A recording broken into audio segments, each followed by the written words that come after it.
Oi pessoal, tudo bem com você? Seja bem-vindo ao canal. O vídeo de hoje é uma resenha de um livro muito legal, muito bacana que eu li recentemente. O livro Sexualidade Infantil, da Samia Marsili. Então, se você já estava pensando em comprar esse livro, ou se você já estava pesquisando sobre esse assunto, querendo aprofundar mais sobre esse tema, fica nesse vídeo e bora lá. Muitas vezes nós não paramos para pensar muito nesse tema da sexualidade infantil, não é verdade? E às vezes quando a criança vem perguntar pra gente alguma pergunta, nós damos cambalhota e no final ficamos meio insatisfeitos com a resposta que nós demos. Isso acontece muito com os papais, com as mamães, que a criança chega e pergunta de onde vêm os bebês, como que o irmãozinho foi parar na barriga da mamãe, não é mesmo? E às vezes a gente não consegue, às vezes, dar uma resposta ali muito correta naquela situação. Sobre esse assunto que esse livro fala. O livro foi dividido em 3 partes, mas eu não vou entrar em detalhes do todo do livro, porque senão o vídeo ficaria muito extenso. Mas eu vou pegar algumas ideias centrais que a Samia traz sobre esse assunto e depois eu vou dar algumas dicas práticas que ela também apresenta nesse livro. Um ponto muito importante que a Samia traz nesse livro é que o ambiente familiar é o ambiente mais propício para esse tipo de assunto, para conversar sobre sexualidade infantil com as crianças. Ela fala que os pais, os cuidadores, os responsáveis pela criança, nesse ambiente familiar, nesse círculo familiar, por ser um tema muito íntimo, de uma questão muito individual de cada pessoa, né? A individualidade, a sexualidade é um tema íntimo. Ela fala que esse tema ele deve ser abordado no ambiente familiar. E o segundo ponto que a Samia traz no livro é sobre afetividade e virtudes. Afetividade é guiar e disciplinar, educar as emoções, educar os sentimentos. Então, ela fala que futuramente essa afetividade ela vai de alguma forma fazer parte da sexualidade. Então, o ambiente que essa criança cresce, o ambiente familiar, a construção da sua identidade, tudo isso permeia também pela afetividade, passa pela afetividade. Então, como que está sendo a educação das emoções dessa criança, né? A criança está crescendo num ambiente onde ela se sente segura, onde ela sabe que ela pode contar com os pais, ou é um ambiente muito rígido, onde ela não consegue, às vezes, falar sobre as suas emoções, verbalizar sobre os seus sentimentos.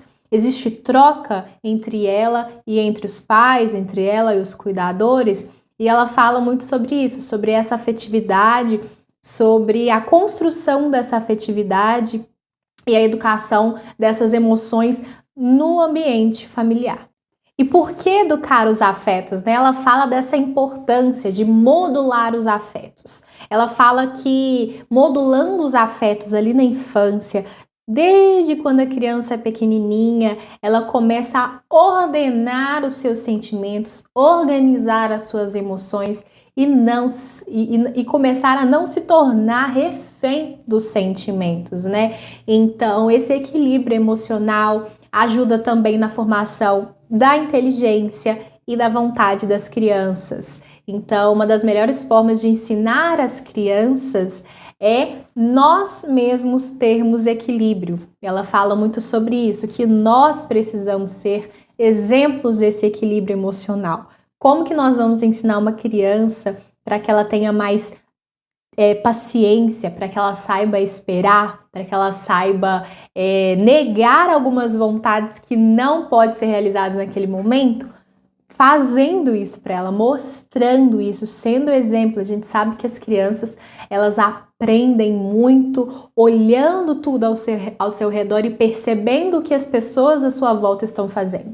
Então, essa questão da afetividade não é só você chegar para a criança e falar, olha, você tem que fazer isso, isso e isso quando você se sentir assim. Ok, isso faz parte dessa educação da afetividade.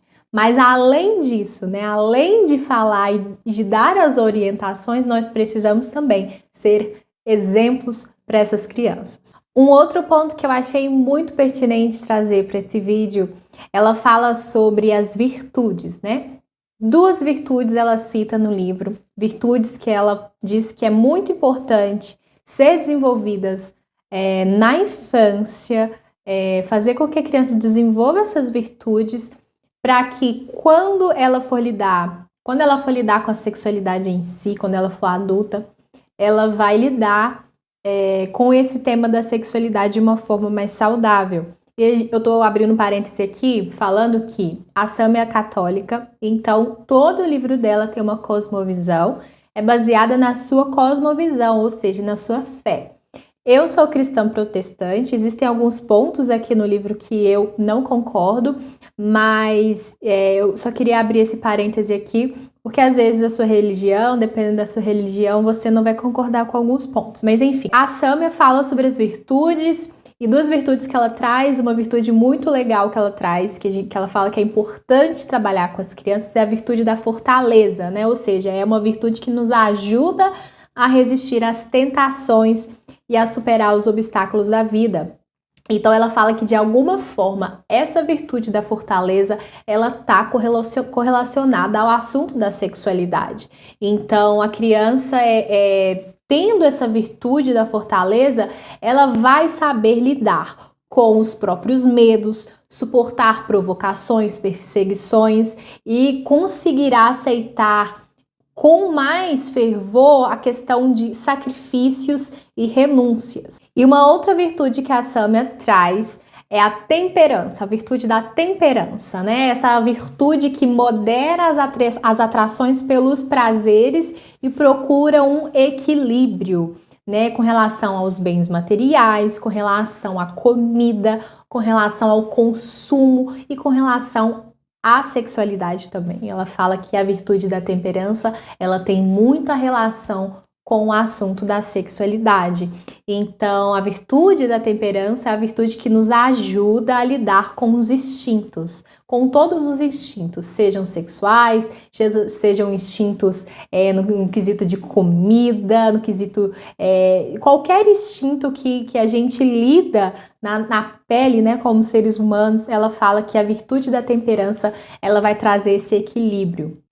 E um assunto que não podia faltar nesse livro, tema de sexualidade infantil, é o assunto do abuso infantil. A Sâmia fala que além das orientações, né, serem dadas em casa pelos pais, com relação a não deixarem estranhos tocarem as partes íntimas, com relação à educação do corpo da criança conhecer seu próprio corpo, ela fala que para além disso, existe a questão da proteção. Por quê? Porque na maioria das vezes, nós temos dados que mostram isso, que os abusadores, eles estão dentro de casa. Se não estão dentro de casa, são pessoas muito próximas da criança ou até mesmo pessoas da própria família da criança. Então é muito difícil para ela. Ela explica que para a criança entender que aquilo que o abusador, uma pessoa muito próxima que fala que ama essa criança, está fazendo esse ato com a criança, é difícil para a criança entender que isso é uma coisa ruim, que isso vai afetar ela de uma coisa ruim. Então ela fala que as orientações são importantes, são muito válidas sim, mas que não são suficientes, porque a criança na hora do ato em si, né, na hora que ela está sendo abusada, é muito difícil para ela abstrair, na verdade conseguir imaginar o quão grande é aquele impacto do ato do abuso para a vida dela. As orientações, elas se tornam muito abstratas na hora do concreto, que o concreto é o ato do abuso. Então ela fala que é muito difícil para a criança entender que aquilo é algo ruim, mas que é importante sim orientar. Mas uma coisa muito importante que ela fala é sobre não deixar a criança, em hipótese alguma, com desconhecidos ou por muito tempo com pessoas conhecidas também, que não sejam os pais dessa criança, pessoas que são realmente muito confiáveis. Então vamos para as dicas práticas, né? Como abordar sobre os assuntos, sobre os vastos assuntos que envolvem o tema da sexualidade infantil. Vou falar para vocês algumas dicas práticas que a Sâmia fala no livro dela. Então, uma primeira dica que ela dá é sobre um diálogo personalizado, né? Cada criança, ela precisa receber um diálogo e uma conversa personalizada, porque cada criança é única, cada criança tem um temperamento, cada criança está na sua fase de desenvolvimento diferente, tem a questão da idade, tem a questão da cognição, aquilo que ela já sabe sobre o assunto, aquilo que ela não sabe. Por isso que ela fala sobre esse diálogo personalizado. Não queira falar sobre, sei lá, como os bebês, de onde os bebês surgem, como nascem os bebês. O jeito que você vai falar com uma criança de 5 anos é muito diferente com um adolescente de 13, 14 anos. E um outro ponto importante que a Samia traz no livro é para que a gente esteja atento a esse processo, ao processo de maturação da criança, ou seja, como que a criança está se desenvolvendo corporalmente, o seu biológico. Existem crianças que vão se desenvolver, vão crescer e desenvolver o seu biológico mais rápido do que umas outras. Então, cada criança tem o seu tempo de maturação do biológico e desenvolvimento desse corpo. Então, às vezes, a criança vai começar a nascer pelo e ela vai querer saber por que está nascendo pelo no rosto dela.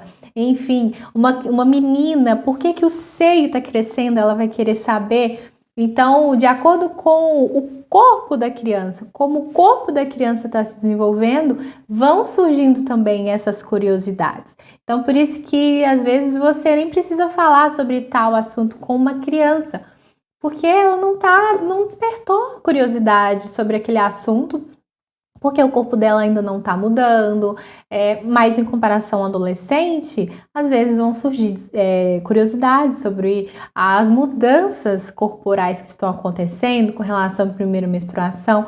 Então, de acordo com esse desenvolvimento biológico, da maturação mesmo de cada criança, você vai, de acordo também com as curiosidades que vão surgindo e as dúvidas e perguntas, você vai conversando de acordo com esse desenvolvimento da maturação também.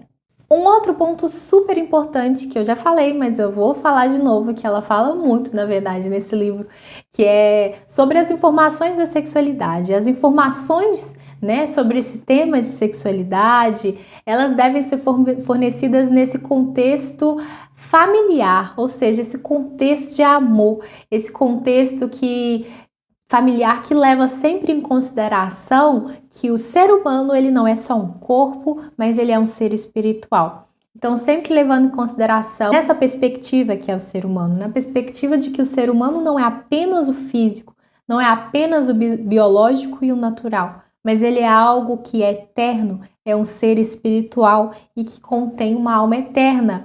E ela fala muito sobre isso, porque nos ambientes escolares se trata muito desse assunto de uma perspectiva muito, às vezes, negativa da sexualidade e também numa perspectiva muito biológica e muito natural, que é válido sim, mas que não é o todo, porque o ser humano não é só um corpo, mas o ser humano também é um ser espiritual, um ser eterno. E um outro ponto muito importante que ela dá de sugestão é que essas informações sobre sexualidade, elas precisam ser dadas com delicadeza, muita delicadeza, de modo claro e de uma forma oportuna, ou seja, as crianças não podem ficar sem resposta, mas nós temos que dar as respostas quando as perguntas aparecem, né? É interessante, então, descobrir, assim, o que a criança já sabe, o que ela já sabe sobre esse tema, o que ela já ouviu sobre esse assunto. Tente saber, tente buscar dessa criança que ela já sabe, para então você saber o que você pode falar, porque às vezes você começa a falar sobre uma coisa que às vezes ela não está no momento para receber aquela informação, então esteja sempre atento. A Samia traz um vídeo muito interessante, eu vou deixar aqui nos destaques, na descrição, para você estar assistindo. Basicamente a criança tá de frente para a mãe tá lavando louça e ela tá fazendo o dever de casa, a criança, e a criança pergunta para a mãe: mãe, o que é virgem? A mãe, ela dá uma resposta, gente, é uma resposta muito maluca que ela dá. Enfim, ela se embanana toda lá e no final das contas ela dá uma resposta muito péssima, muito ruim. Mas no final das contas a criança tava querendo saber, sabe o que, gente? Sobre o azeite virgem, né? Que tava escrito extra virgem, tava escrito virgem depois extra virgem, mas ela perguntou sobre o virgem e no final ela falou, e o que é extra virgem? Ou seja, ela estava perguntando sobre o azeite. Então é sobre isso. Às vezes você precisa saber o que de fato a criança quer saber, porque senão você passa a carroça na frente dos bois e se embanana toda e dá informação na hora que não é para dar. Então esteja sempre atento a isso também. E tem uma pergunta aqui que geralmente, às vezes a criança, ela não quer saber de fato sobre a questão da sexualidade, no sentido sexual mesmo, do sexo. Às vezes a criança, a maioria das crianças, elas querem saber a questão da gestação, né, dos bebês, do nascimento. E então surgem as perguntas, de onde vêm os bebês? E às vezes as mães criam umas respostas muito nada a ver, que às vezes não é nem para dar essa resposta. E tem uma questão aqui na página 68 que a Sâmia fala muito sobre isso. Eu vou ler para vocês. De onde vêm os bebês? Se quisermos dar aos nossos filhos a explicação real a respeito de como nascem os bebês, devemos olhar para o assunto com profundidade. O que se quer saber é a origem da vida, e isso é um mistério. Você sabe como a vida humana vai parar em uma barriga? Quantas vezes um homem se relaciona com uma mulher e os dois não dão origem a uma nova vida? Ambos são instrumentos que possibilitam a vida, manipulados por algo maior. Quem dá a vida de fato não são os pais, mas sim um ser superior, que é quem nos sustenta na realidade. Explicar isso aos nossos filhos lhes dá um conceito grandioso que ajuda a entender uma série de coisas.